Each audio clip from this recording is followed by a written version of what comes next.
El camino de Sherlock, de Andrea Ferrari, capítulo 9. Hace poco vi una película donde la gente podía elegir qué recuerdos borrar de su memoria. La idea no estaba nada mal. Si eso fuera posible en la realidad, creo que yo elegiría eliminar para siempre todo lo relacionado con mi participación en el programa. Fue un periodo en el que no solo la pasé horriblemente mal, sino que también me porté a menudo como un verdadero imbécil.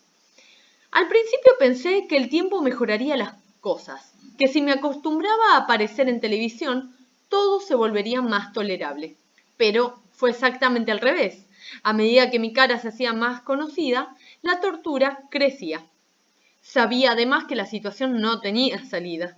No podía abandonar el concurso mientras me estaba yendo bien, porque de lo contrario me convertiría para mis compañeros en un traidor. Un ser despreciable que les arruinaba su única posibilidad de salir de viaje. Tampoco podía obligarme a perder. Era algo más fuerte que yo. Me sentía incapaz de fallar voluntariamente y enfrentar la decepción de los demás.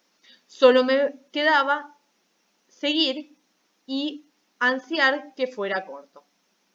El primer día, Pincus nos explicó el sistema de evaluación. Si la respuesta era perfecta, obteníamos el puntaje completo. Pero si era solo parcialmente correcta, los jueces, un grupo de viejos con cara de aburrido que se sentaban a un costado del estudio, podían otorgarle al concursante parte del puntaje. La idea era que en cada emisión hubiera un descalificado. Por supuesto, esto no era posible si todos contestábamos siempre bien. De modo que preveían aumentar un poco la dificultad de las preguntas en cada etapa. La primera en caer fue Rosaura. Llevaba un elegante conjunto de pantalón y blusa turquesa. La tarde en que le preguntaron quién fue el que lanzó el grito de ¡Tierra a la vista! El 12 de octubre de 1492. Pensó unos segundos y musitó Rodrigo Arana. Aún antes de que Corelli le anunciara el error, vi como su padre, en la tribuna, se tapaba la cara con las manos. ¡Ay, lo lamento!, dijo el conductor sin aspecto de lamentar nada. Es Rodrigo de Triana. A Rosaura se le humedecieron los ojos y bajó la cabeza. Yo sentí una vergonzosa alegría por no estar en su lugar. Mis preguntas en esa ronda volvieron a resultarme fáciles. Y, aunque odiaba estar ahí, odiaba a Corelli y sobre todo odiaba que la mirada de todo el público y de millones de televidentes se clavara en mí, no pude negar que disfrutaba acertando. Era un breve, casi ínfimo momento de felicidad. ¿En quién se inspiró Conan Doyle para crear a Sherlock Holmes? En el médico Joseph Bell. Fue su profesor en la universidad. ¡Exacto! La hinchada de mi colegio aullaba de felicidad. Pero antes y después yo sufría. ¿Y cómo? Aquel día, cuando Corelli sacó la segunda pregunta del sobre y la observó, puso una extraña cara, como si evaluara que era demasiado difícil. A mí se me retorció el estómago. Conan Doyle decidió matar a Sherlock Holmes en uno de sus libros, pero luego tuvo que revivirlo por la presión de sus lectores. ¿Cuál es el escenario que elige y quién es el asesino? Suspiré aliviado. Era una pavada. El asesino es el profesor Moriarty y el escenario, las cataratas de Reichenbach. Creo que detestó que yo acertara. ¡Exacto! Después de una segunda ronda, las cosas se pusieron difíciles. El asunto de la fama ya trascendía ampliamente a mis vecinos. Para mi desgracia, los medios que hacían notas sobre el programa parecían haberse fijado particularmente en mí. Supongo que no era casual. La producción había distribuido una foto tomada el primer día para la que habíamos posado todos en la puerta del canal. Yo había quedado entre Roberto, el más alto, y Rosaura, que con sus tacos y su impactante vestido parecía toda una mujer. El efecto era penoso. Cualquiera podría haber imaginado que yo era el hermanito menor de alguno de ellos.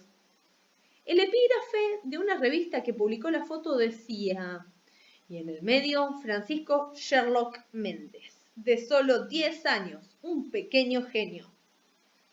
¿A quién iba a mirar la gente? Aún así, yo venía soportando con bastante estoicismo los golpecitos en la espalda que recibía en el ascensor de casa y en los pasillos de la escuela. Hasta el día en que mamá dijo que teníamos que ir a comprar ropa, porque no podía seguir presentándome en el programa siempre con los mismos pantalones. Apenas entramos en el negocio, la vendedora me señaló. «Te tengo», dijo. «Sherlock». Era una mujer de boca enorme que emitía palabras a velocidad de ametralladora. Mientras nos mostraba los pantalones, me aseguró que era su preferido en el concurso, que rogaba que ganara yo y no ese creído de la Ilíada, que el chico del fútbol no tenía nada que hacer al lado mío y varias cosas más que no retuve. Logré sonreír casi todo el tiempo, aun cuando también ella me aplicó sus golpecitos en la espalda mientras le susurraba a mi madre, «Se ve que es un genio». Pero ya estaba llegando a mi límite en el momento en que salimos del negocio y un grupo de chicas que caminaba por el centro comercial me señaló. Tenían unos 12 años y todos llevaban el mismo uniforme escolar. Tironeé del brazo de mi madre para que nos apuráramos, pero no me hizo caso. De pronto las chicas nos habían rodeado y sacaban de sus mochilas papeles y lápices. Me empecé a sentir descompuesto y decidí mirar hacia el suelo. «Fran», mamá me sacudió irritada, «las chicas te están pidiendo autógrafos». Tomé algunos papeles sin mirarlas y garabateé mi nombre rápido mientras oía que murmuraban. «Es más chiquito de lo que parece en televisión, pero es un genio». De pronto, otro grupo se les unió. Más y más chicas que también me extendían sus papelitos. Yo no podía seguir soportando las náuseas. «¿Cuánto es 564 por 389?» preguntó una. «Seguro que es el preferido de todas las maestras», dijo otra. «¿Leíste más de 100 libros en tu vida?», quiso saber una tercera. «Creo que voy a vomitar», dije yo. Mi madre me agarró la mano y corrimos hacia el baño. El segundo en caer fue Ricardo. Se equivocó en la pregunta sobre los goles de un partido entre Argentina y Ecuador. Fue, a todas luces, un golpe para Miki Corelli, que no ocultaba sus preferencias. Tuve la sensación de que ese día se esforzaba porque otro más cerrara, lo cual hubiera mejorado las posibilidades de Ricardo. Cuando abrí el sobre de mi segunda pregunta sonrió, como disfrutando por anticipado de mi inminente derrota. ¿En qué libro dice Sherlock Holmes por primera vez la famosa frase «Elemental, mi querido Watson»? Yo sabía la respuesta, ansié que ellos también la supieran. En ninguno. La frase fue popularizada por el cine. En los libros Holmes dice algunas veces elemental y otras querido Watson, pero nunca todo junto. Corelli suspiró. Exacto. Solo quedábamos 3. Después de esa ronda, empecé a obsesionarme con los detalles. Sabía que las preguntas se pondrían cada vez más difíciles y me asaltó la sensación de que había pequeños huecos en mis conocimientos. Inicié entonces una relectura de todos los libros haciendo prolijas anotaciones. Dedicaba a esto prácticamente el día entero, a excepción de las horas en que estaba en la escuela. Mi habitación era un verdadero caos. El suelo estaba cubierto por hojas con listas y cintas, además de pilas de libros, la ropa que me secaba y restos de comida. Porque en esos días solía comer mientras trabajaba. Le había prohibido a mi madre que entrara a limpiar. Hasta Sherlock Holmes ordena su estudio, me dijo un día en que ya se le habían acabado los argumentos para convencerme. «No es cierto», dije sin levantar la vista de lo que estaba haciendo.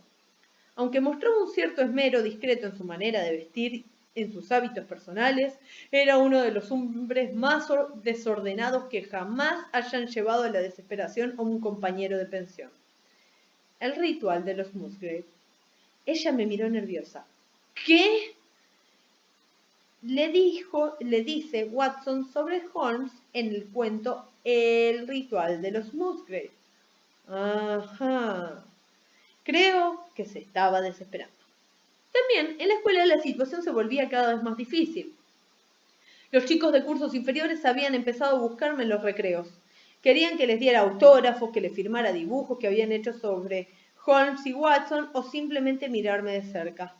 Al cabo de unos días no lo pude soportar más y empecé a rechazarlos. Escondía la cara atrás un libro y decía que no me molestaran porque estaba ocupado.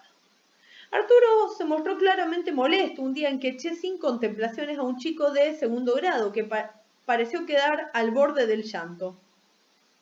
Si no te conociera tan bien, Sherlock, pensaría que sos un idiota, pero creo que te portás así por la tensión. Me parece a mí que estás muerto de miedo, ¿o no? Querido Watson, aquí entramos en el terreno de las conjeturas, donde la mente más lógica puede fracasar. La aventura de la casa vacía. Me tenés harto con tus citas, dijo levantándose. ¡Podrido! Pero fue en el canal donde llegué a mi punto más bajo, a la verdadera muestra de mi decadencia moral. Todos teníamos la costumbre de llevar algún texto para repasar en los largos tiempos que debíamos esperar para salir al aire. Aquella tarde, Violeta estaba concentrada en un nuevo tratado sobre arañas. Ignacio leía una lista de preguntas que su padre había confeccionado para ayudarlo, y yo repasaba una biografía de Conan Doyle. De pronto, Ignacio levantó la vista de sus papeles y me miró. Ajax el menor, dijo. Era hijo de... no estoy seguro.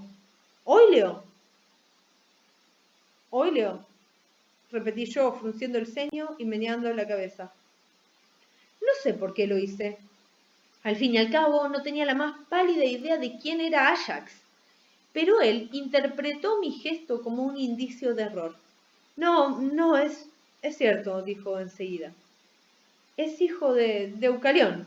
Debe ser de Deucalión. Puede ser, asentí. Deucalión.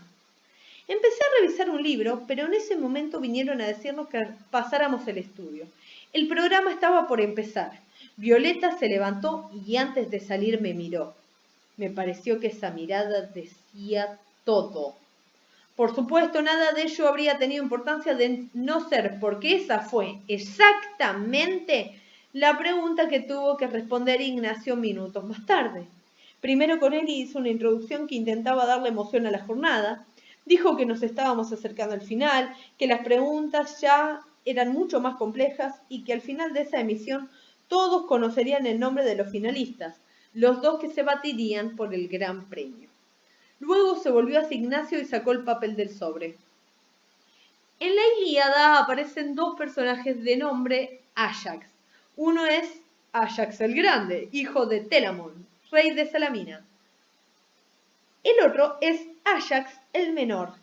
¿De quién es hijo este último? Vi que Ignacio se ponía muy serio. Se tomó unos segundos y después contestó con voz temblorosa. ¿De Deucalión? Miki Corelli se mordió el labio inferior. No, lo siento. Ajax el Menor era hijo de Oileo, rey de Locris. No quise mirar a Ignacio cuando se fue. En los años que siguieron, pensé muchas veces en este incidente. Repasé todos los detalles del diálogo y me consolé pensando que yo no lo engañé ni le mentí, que fue él quien eligió darle a mi gesto un sentido definitivo que no tenía.